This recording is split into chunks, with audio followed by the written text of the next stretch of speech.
Hey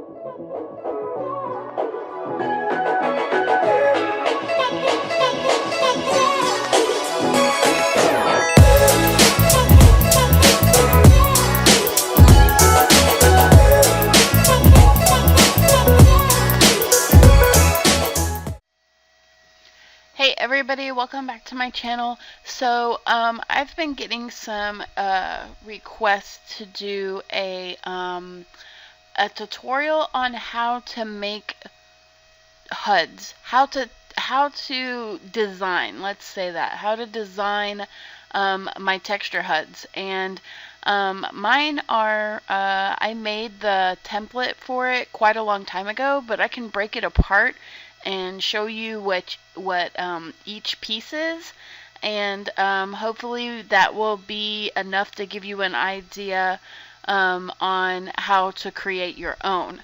So this picture actually is a part of one of my HUDs that I actually made into another graphic. So let me just close out some stuff here so I can just show you guys. And if I sound a little far away, I don't have the headset on because every time I move this stupid thing, it cuts out. So I have the headset mounted and I'm like talking into the microphone rather than wearing the headset. So that's why I might sound far away.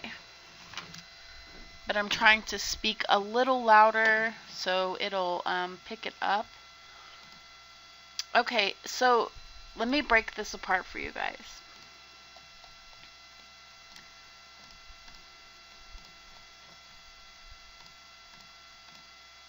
Alright, so basically this is, in order just to get to where we are right now, you go to File, New. I make all of my HUDs 1024 by 1024, resolution 72. That's good for Second Life. So this is where I started. I'm going to drag this out and go about like right here with it just to show you. So what I did is I made a background, a grungy background, and I can't really remember what I did. I went on the internet and I found like free stock footage of like grungy walls, or I don't know, you could look for anything. You could look for grunge backgrounds or dirty backgrounds or dirty walls. I mean, I can't remember exactly what I typed in to get this, but this isn't how it came. I've edited on top and added noise and added brushes to make these streaks and stuff like that in it, and then once I was happy with the way it looked, I actually flattened it. So but yeah, that's something that you can look for if you're looking for a grunge or a dark type background. So next what I did is I just added a little bit of a coloring layer on top. As you can see, it is not anything drastic.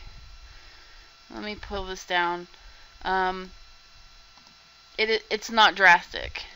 It's a very, very light change. Really, you could probably do without. I'm not exactly sure why it's on there, but obviously I had it on there for a reason. Next, I went online and I looked for film grain because I wanted to add like dust particles and stuff to my HUD. So that's what all of this is right here, this white that you see. You see, I can take it on and off. And this film grain layer is set to hard light, and then it's set to 20. But I can show you what it looks like regular. This is what it looked like, you know. This is the picture that I downloaded. So after doing, you know, adding a few adjustment layers, I was able to get it to the consistency that I was happy with. Next, I just added 2 rectangles on the sides here, and I switched the rectangle blending mode to overlay on both of them, so they just kind of are like see-through. At the very top, I added a lighting effect that I do quite often. I use this also when I make logos. So basically, if you just click on it, I just created a gradient that went from white to black. It's set to radial. The angle is 90. The scale is 145. And then reverse, align with layer, and dither is all checked. So that made like a shadow on the outside, but it's light in the middle. And I have that set to soft light on the blending mode and 47 on the fill. So if I was to take this all the way off, that's how it would look before any of the additional effects are put on. Okay. So from here, usually I have a text. It doesn't usually say original mesh because on my HUDs that is not original mesh, usually it will say HUD textures. That's just a regular Arial typeface, and I just have that up there. Now, like, I'm not sure if maybe the confusion's coming from how I create my swatches, but I know I've shown this several times when creating my texture HUDs on the other videos, but I'll show it again. Okay, let me show you how I would make the swatches. We'll just take this for example. So I did a tank top earlier this afternoon, and I just want to grab pieces that show like the colors that would be good to take up like a square chunk out of. Okay, so I'm going to open all of these, which is just the back of the tank top.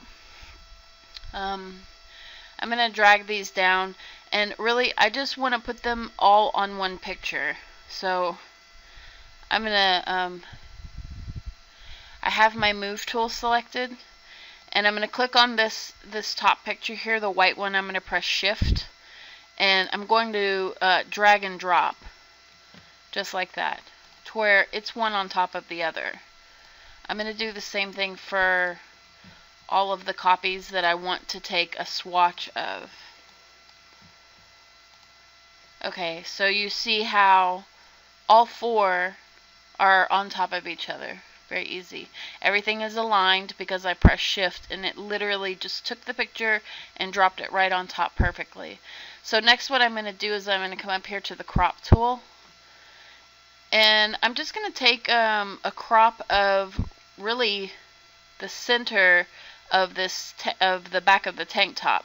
And to do this, you'll see whenever you hit the crop tool, you're going to have this bounding box around it. Actually, you're not. I went like a step further. Crap. There. When you click the crop tool, this is the bounding box that you should see. And when you hover over it, you'll see the crop tool in the crosshairs. So what I'm going to do from here is I'm going to click a point on this texture, and I'm going to press shift, and I'm just going to drag to the right, and that box looks okay to me. So now I'm just going to let go, and that takes a picture, like a crop of the texture. I need a recording sign outside my door. So when I'm happy with the crop that I've taken, I'm just going to press enter, and you can click your move tool again. To see if it took it properly, you can just highlight the top layer and move it. Make sure that it cropped it. You know, so if the first one looks good, all 4 of them are fine. So basically all I do next is just drag this out. I'm going to make sure the top is selected. Then I'm going to hold shift again and I'm going to click the bottom layer. With shift held down, I'm just going to drag and drop this onto my HUD background. From here it's just super simple. I just Control T to transform. I hold shift and then I make these boxes a little bit smaller. In this case they could have stayed bigger because there's only 4 of them. But I just organize them. Let's see, if you guys want to know how to do the grid, you see the pink lines that are popping up? I will show you how to set that. I'm going to make these a little bit bigger. So that's about where I want it. I'm going to press Control E to combine all of those layers to one layer. But if you guys want to turn on the those pink guides, you would go up here to View and then you would go to Show. Make sure there's a check next to Smart Guides and that will turn those on. It basically will snap when it's aligned properly, and if there's anything you see to line it up with, you'll see the pink line show up on your screen. I've already done the blending options. Like pretty much I just go and copy the set of swatches that I've done before, but basically all this is an outer glow. I've got the opacity set to 27, the size to 114, and everything else is pretty much default. It's just regular color black. So usually what I do is I just come in here and I do copy style and then I paste the style. And that's my HUD. That's what I do every single time. Now, mine's very simple. But I'm going to pull up some others for you that I've done over time. I'm going to let that run for a second, and then I'm going to show you guys, some more creative designs for HUDs that you can do.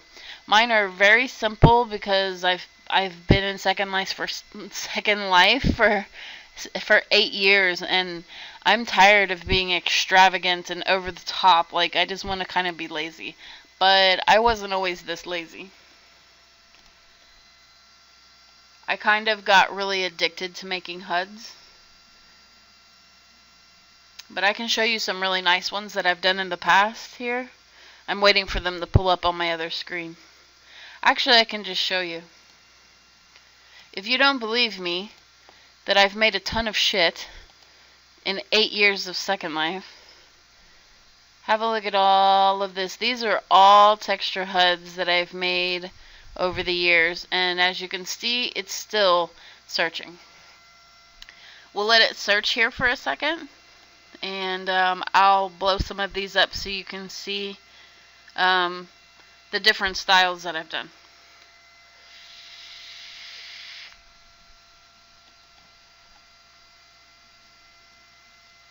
Okay, there's some cool ones popping up here. This one was for some shoes that I textured for an old store that I used to own called Crush.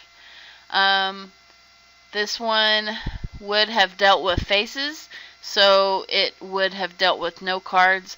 And as you can see, I literally made a texture for every single piece of this, for the tongue, the back, the side, the lace, the outside, the eyelets, the whole thing. Let's see what else we have here.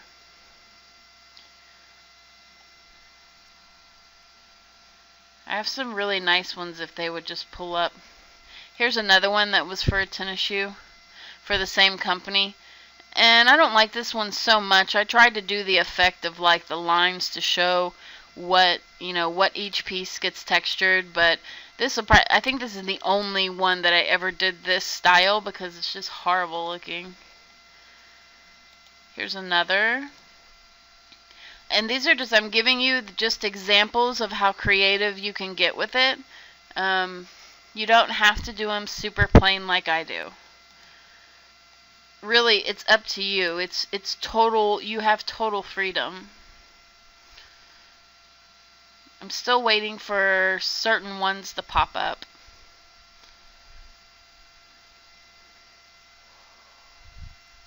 Come on, you can do it.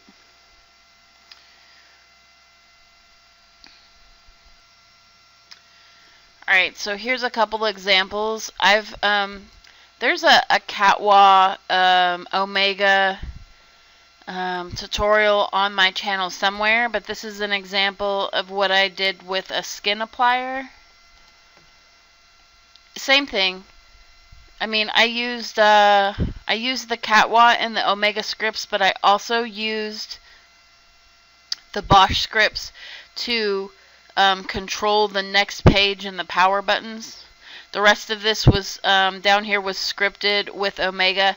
This up here was scripted with Catwa. Same with these right here.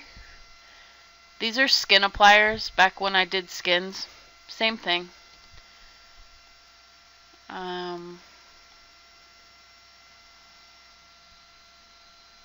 Now we're getting some stuff to pull up here. 1 second. Here we go. Here's an example of, I used to do my HUDs like this a couple of years ago. I would take a picture of the product and put it here on the actual HUD, and then these buttons on the side would control different pieces.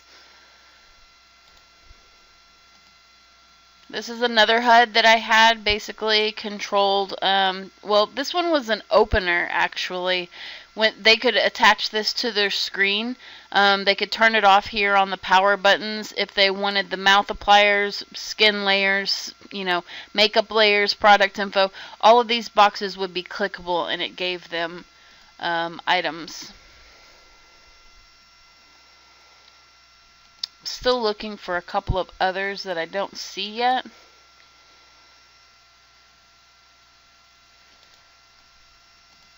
Here's another example. I liked this style. It was really cute, but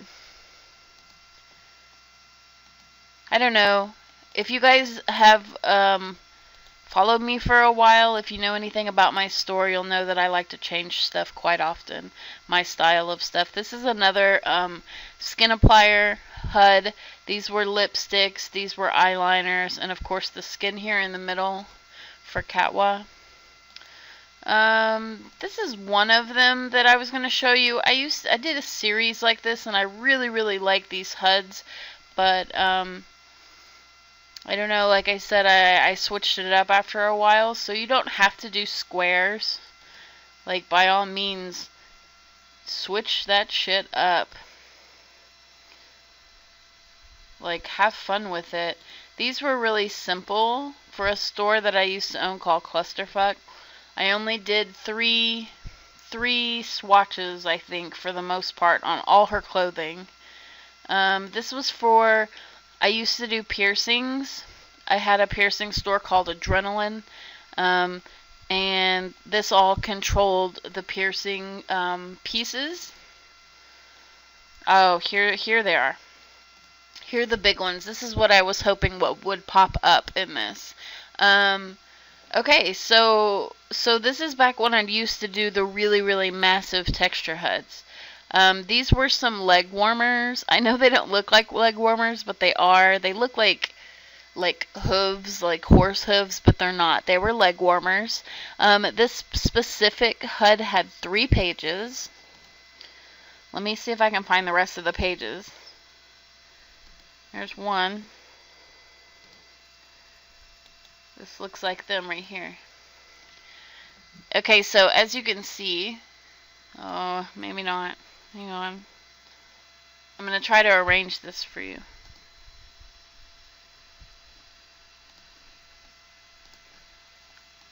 These are not in the correct order either. But as you can see, I created lots and lots of textures for these. So, this was a 3-page HUD, but it had 6 sections. So I just made a shit ton of textures for these, and this was my HUD style. Back in the day, I used to make these clickable right here also. You would just put a box over each one and then put a script in that would allow you to input an HTTP link inside. This LM button also worked. Whenever you clicked it, it would give you my landmark, and then the power buttons worked. All of the page buttons worked. These were super nice. I really did like this style. I did it for a really long time when I did more complex stuff. I'm looking. Here's some other ones that I did for shoes. This would had 4 pages of textures. So on these, you can see right here that this selection only colored the platform, and as you went through to the other pages, it would color the rest of the shoe. I'm trying to find better examples of this. That's not a better example, but you get the idea.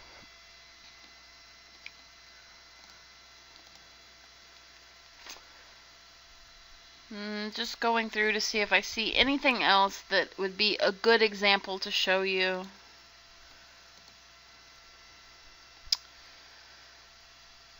I don't remember what these were for, but there's another example of a shape that you could do.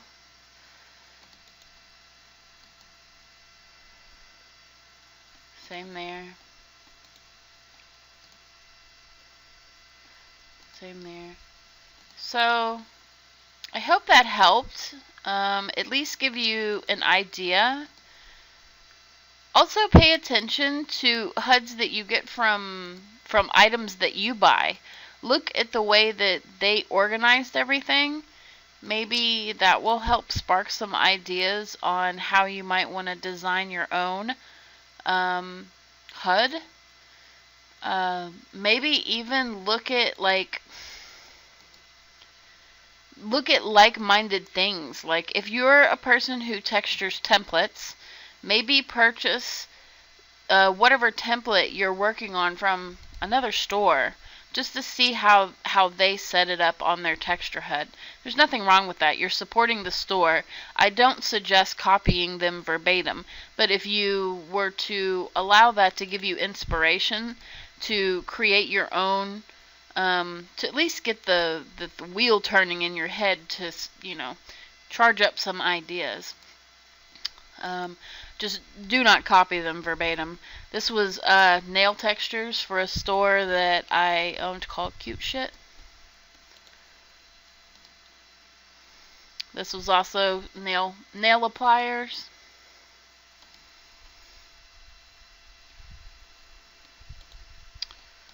Another shoe.